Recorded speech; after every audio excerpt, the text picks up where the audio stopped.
السلام عليكم ورحمة الله وبركاته. ازيكم يا حبايبي؟ عاملين ايه؟ يا رب تكونوا بخير وفي احسن حال. النهاردة يا بنات هنعمل الغرايبة باسهل طريقة.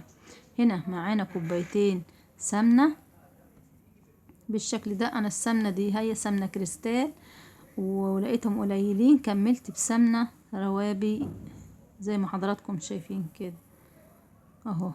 وهنضرب السمنة شوية كده لحد ما تبيض معانا. بعد كده هننزل بالسكر، كوبايتين سمنة، كوباية سكر، 4 دقيق. 4 دقيق ليه 4؟ علشان نص كيلو الدقيق بيجي 4، علشان الدقيق هايش، غير اي وزن زي سكر زي رز زي الحاجات دي بتبقى الوزن بتاعها ثابت، لكن اللي هو الدقيق بيبقى هايش، عشان كده بيبقى 4 كوبايات. نص كيلو بيبقى 4 زي ما حضراتكم شايفين.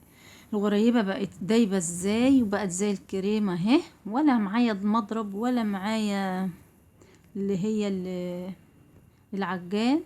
يا بنات ما تيأسوش، خليكم زيي، انا مش معايا اي حاجة من الحاجات دي، ولكن عملت الغريبة وعملت كل خبيزي بأسهل طريقة وبإيدي، ولا تعبت ولا حصلت لي أي حاجة، بالعكس أنا كنت مستمتعة جدا جدا جدا. هنا عجينة الغريبة لمت معايا بالشكل الحلو ده كده، وإيه، هقطع إيه، صاج واحد بس صغير واحطه في الفرن. هشوف لو هتطبع معايا وتفرش يبقى هعمل ايه، هضطر احط لها معلقه دقيق واحده بالشكل ده يا بنات.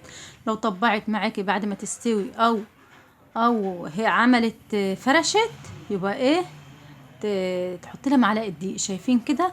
لا عامله بص زي الفل، لا طقت منك ولا اي حاجه.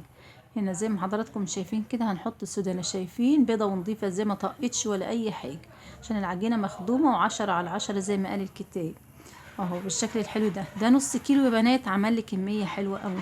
غريبه بتقطع يا بنات، صغري القطعه علشان هي تقيله، ما ينفعش نعمل الغريبه الكبيره دي. وتخلي بالك معاها علشان شايفين مش مطبعه ولا اي حاجه. بوريكم عملت الكميه دي يا بنات زي العسل. ولو عجبكم الفيديو يا ريت تشتركوا لي في القناه وتفعلوا زر الجرس عشان يوصلكم كل جديد. زي ما حضراتكم شايفين السوا بتاعي بالجمال ده اهو يا بنات. ولو عجبكم الفيديو حطوا لايك وشير، ودمتم في رعاية الله.